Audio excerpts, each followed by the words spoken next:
Hello, this is Jenny Davis, Vice President of Marketing at Skillable, and I'm talking to Kat Carter, a Technical Delivery Engineer with QA today. Hello, Kat. How are you? Hi, Jenny. I'm good here. How are you? Thanks for joining. So today we're going to talk about your celebration of labs published. So how did you, tell me a little bit about your history with developing labs. You've been with QA since 2005 developing labs. Tell me a little bit about that history and your story. Yeah, I started by building the classroom images that we used on our classroom machines, and I still do some of that. And as things sort of progressed, and we started looking at ways of running things remotely, the main aim has been to make sure that we've got identically in the cloud what we have on our physical machines, so that learners that are going on a face-to-face course and learners that are going on a virtual online course have the same experience as each other. So it's been a bit of a journey. There's been a lot of changes in 16 years. Yeah, I would say the biggest one is probably a little easier to get a class up and going, right? Rather than installing individually on machines. Absolutely. And we still use Semantic Ghost for classroom setups as an imaging system, and that gave us a real base to be working with when we started working with you guys for lab development. And so you have 500 labs published with us. Yeah, I feel like I cheated with that a bit, but yeah. Well, there's 500 under your name. So tell us a little bit about what are the labs that you focus on for QA?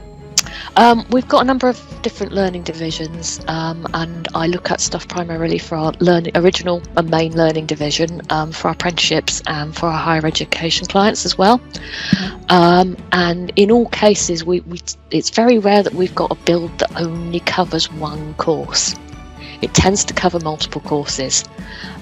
So when I'm building a lab series, you're building a lab series and then using the same base for a number of lab profiles. And I think that's where the 500 lab profiles come from, really.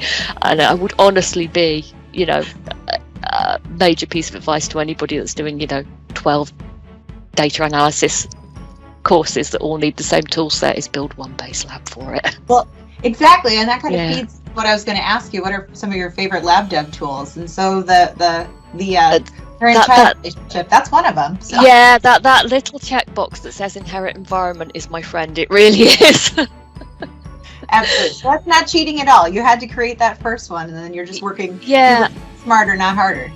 And the great thing about it is when the instructor comes to you and goes, well, Power BI is updated, can we get it updated in the build? You don't have to update 12 builds, you just have to update that one, and there it is, rolled out for everybody. Absolutely, that's the point. Yeah. So what else? What are some other lab dev tools that have become your friends over the years? That one would be the main one.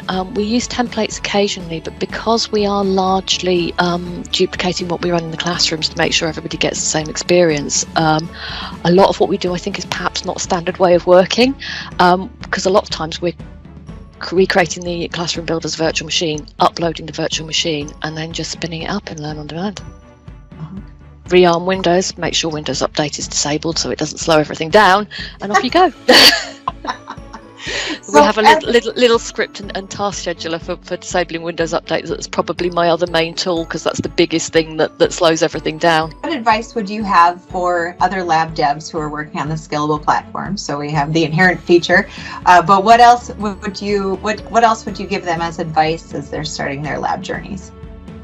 We have a little lab series that belongs to the lab developers. It's not published in the front end or anything, and all our profiles for all the ISOs we use for various flavors of Linux, Windows, and I've got an entire set of little tools for things that we have to install regularly on little ISO files as well. Set that up at the start, have a think about what you're going to be regularly using, because that way you're not trying to upload it or download it into a lab whilst you're working on it. It's just there as an ISO file, you attach it, job done.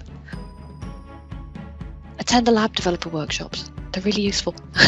Oh, good. Yes, you are a great attendee of those workshops. No matter the topic, we can count on you to be there. Yeah, because you might, even if the topic looks like something you're not using at the moment, you might find uses for it in the future. So it's always good to be there and get, if nothing else, an overview of what's available. Well, thank you so much, Kat. Congrats again on that 500 labs published. They all do count. And we'll see you again at 7:50. Okay, thank you.